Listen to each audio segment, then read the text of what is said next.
Nah, selanjutnya hikmah puasa untuk diri kita secara individu. Wah, ini ternyata banyak hikmahnya. Hikmah ini berarti rahasianya.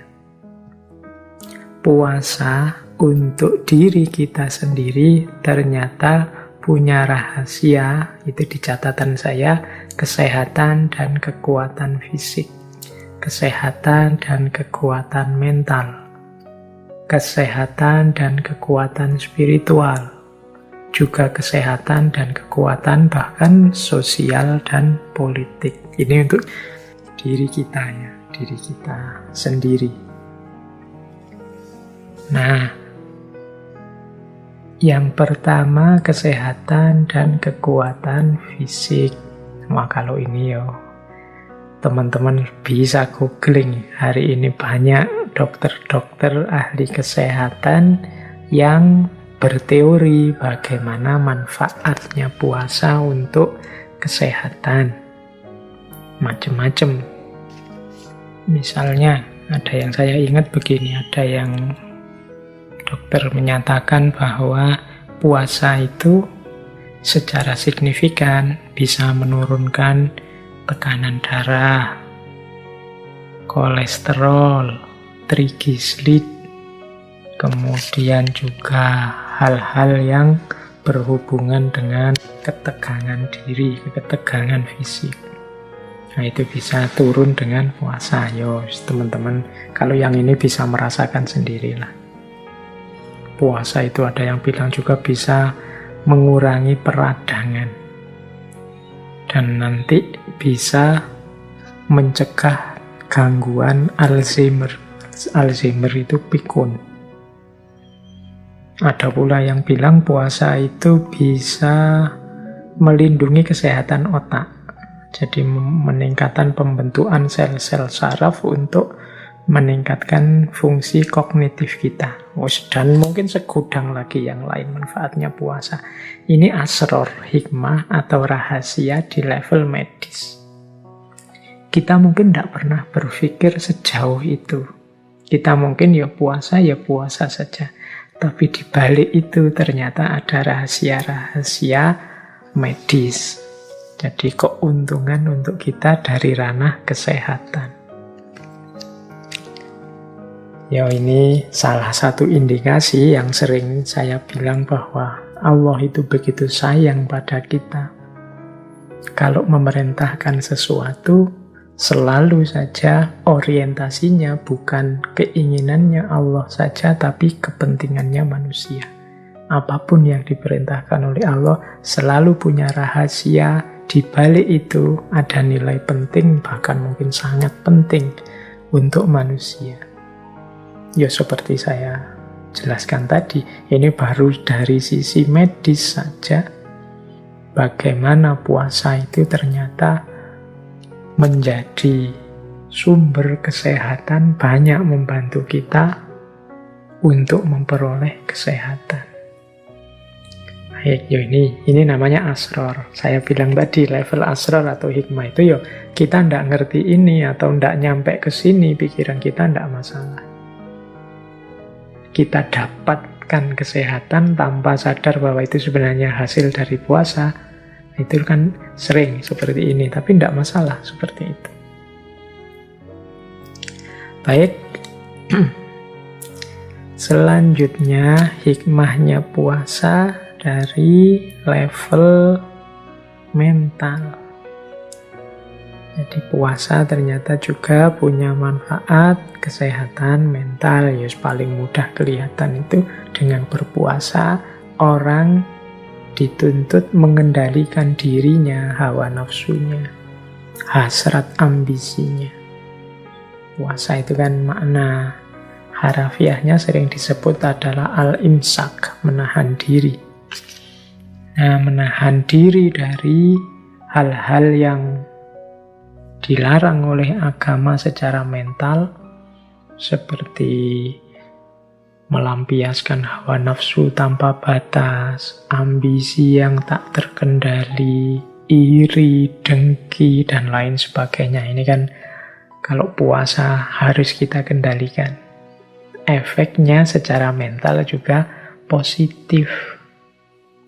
Jadi dengan itu akhirnya kita bisa mengendalikan diri. Kalau bahasa saya sering itu kita akhirnya jadi punya rem. Nah, itu manfaat mentalnya. Yo, banyak sebenarnya. Kalau ini dijelaskan nanti bisa masuk ke ranah akhlak, ke ranah pengendalian diri dan pembersihan diri. Yang ini sangat bermanfaat untuk kesehatan mental kita. Apalagi hari ini zaman yang seperti di sesi teknologi kemarin itu kita yang serba terburu-buru, serba ingin segera sukses, serba dipepet kiri kanan, harus segera lulus, harus segera kawin, harus segera kaya, harus segera dapat pekerjaan, harus segera, semuanya harus segera. Nah, goncanglah mental kita. Nah, dengan puasa kita bisa mengendapkan semua itu agar tidak meruntuhkan hidup kita. Pelan-pelan kita tenangkan diri, kita stabilkan mental. Puasa menyediakan momen untuk itu. Itu yang kedua. Yang ketiga juga ternyata puasa punya hikmah spiritualnya. Ya kalau ini tidak perlu saya jelaskan ya, puasa itu pastinya ibadah yang disukai Allah. Satu-satunya ibadah yang kata Allah ini untukku dan aku akan membalasnya sendiri secara khusus. Puasa adalah jalan yang ringkas untuk kita bisa dekat, sedekat mungkin dengan Allah. Ini berarti sisi spiritualitasnya puasa. Meskipun kadang-kadang kita jarang memanfaatkan ini. Kita itu oleh Allah diberi banyak sekali momen yang kita bisa dekat, menyapa, berhubungan dengan Allah. Tapi tidak kita manfaatkan momen-momen itu sehingga berlalu begitu saja. Kita punya sholat, kita punya doa, kita punya puasa. Tapi sejauh mana momen-momen Allah memanggil kita, ingin dekat dengan kita, itu benar-benar kita manfaatkan untuk semakin dekat dengan Allah. Banyak kita yang hanya menjalankannya formalitas dan rutinitas saja. Ya termasuk puasa ini. Maka penting mari kita gali hikmah spiritualnya puasa. Semoga puasa kita semakin membuat kita tambah dekat kepada Allah. Kemudian kalau itu hikmah yang ketiga, yang keempat hikmah kesehatan dan kekuatan sosial serta politik. Ini isinya hikmah sosial politik ini yang berhubungan dengan puasa. Itu di situ saya tulis setidaknya ada di 4 variabel. Yang pertama apa? Puasa membuat kita sadar terhadap kelemahan kita.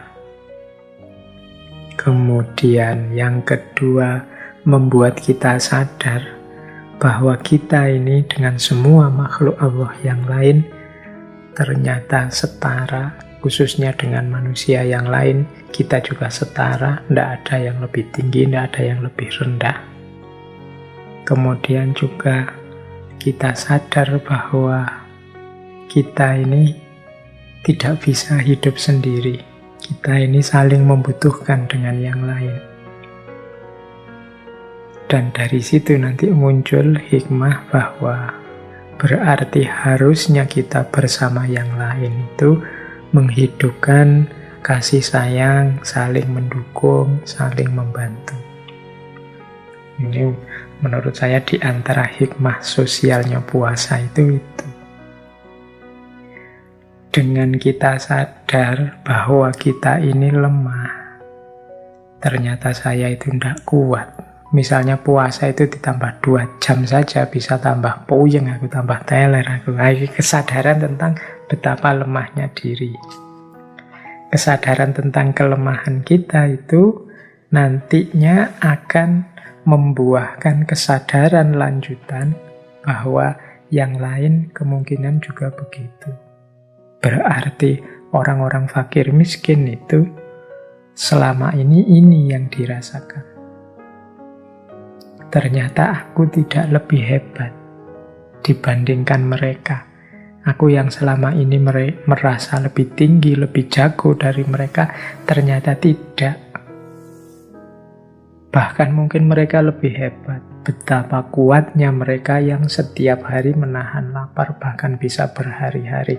Kalau saya dan teman-teman ini kan puasa, masih ada harapan nanti buka puasa. Kalau mereka tidak ada jaminan, ada makanan untuk buka puasa. Nah, dari sini kemudian muncul kesetaraan.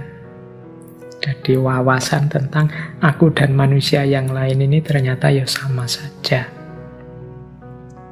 Pandangan kesetaraan kemudian memunculkan wawasan bahwa aku tidak bisa hidup sendiri. Jadi ternyata aku ini ya makhluknya Allah yang lemah. Karena aku lemah, aku butuh yang lain. Manusia dan manusia yang lain harus saling mendukung, saling bekerja sama. Aku mungkin harus membantu yang miskin karena kekayaanku yang miskin, mungkin juga kubutuhkan bantuannya, mungkin tenaganya, mungkin waktunya, dan lain-lain. Jadi ini kesadaran lanjutannya. Pada akhirnya, puncaknya kesadaran sosial itu adalah kasih sayang. Rasa saling membutuhkan itu kan nanti pada akhirnya akan tumbuh jadi sayang dan cinta. Nah, ini rentetan logisnya bagaimana rahasia puasa itu sebagai perekat sosial. Nah, kalau yang politik bagaimana, Pak? Ini puasa juga, kalau teman-teman jeli melihat sejarah, ternyata punya kekuatan sosial dan kekuatan politik yang luar biasa.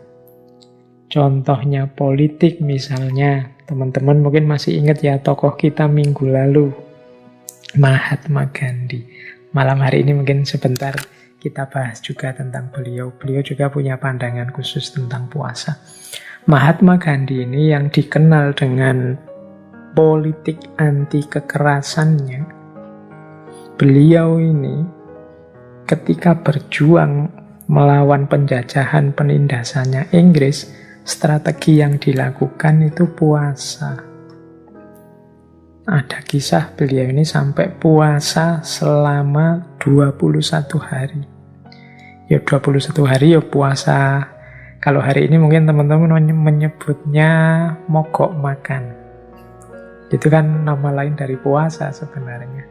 Itu kan menunjukkan bahwa ternyata puasa itu juga punya daya tekan politik. Dia punya power untuk mempressure yang lain.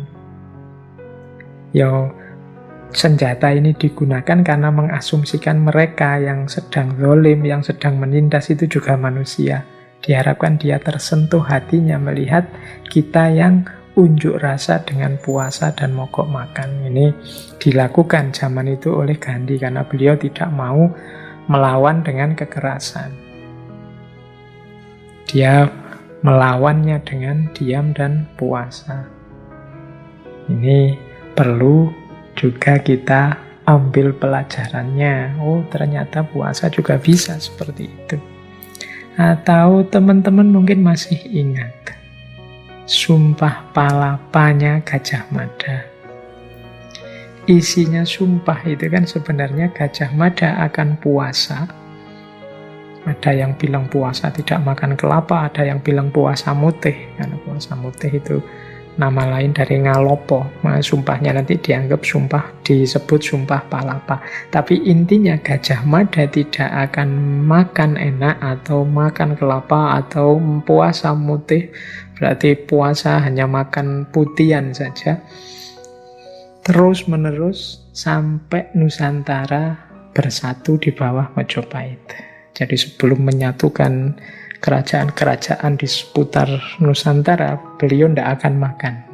Dorongan ini kan luar biasa, berarti dengan dorongan puasa ini Gajah Mada jadi sangat serius, Gajah Mada jadi sangat mengerahkan segala daya upayanya untuk sukses di ranah politik. Jadi sumpah palapa yang kita kenal itu, tidak akan makan sampai Nusantara bersatu. Ternyata puasa juga punya power, punya kekuatan politik. Nah, ini menurut saya menarik, bahwa ritual agama yang diwajibkan oleh Allah, ibadah yang ditekankan oleh Allah, itu ternyata tidak hanya sekedar membutuhkan kesungguhan kita menjalani sebagai manifestasi kepatuhan, tapi ternyata di balik itu ada rahasia-rahasia, ada hikmah-hikmah. Ini saya menyampaikan yang terjangkau, yang banyak disampaikan di kiri kanan kita selama ini. Dari sisi medis, dari sisi mental, dari sisi spiritual, dari sisi sosial, bahkan juga dari sisi politik. Oke, yang tadi saya bilang di depan, memahami asror, memahami hikmah, akan membuat ibadah kita semakin dalam, semakin mantap, semakin bisa merasakan nikmatnya iman. Semoga dengan ngerti serba sedikit ini tadi, besok kalau kita puasa tambah mantap, tambah serius. Karena ternyata hikmahnya besar. Baik.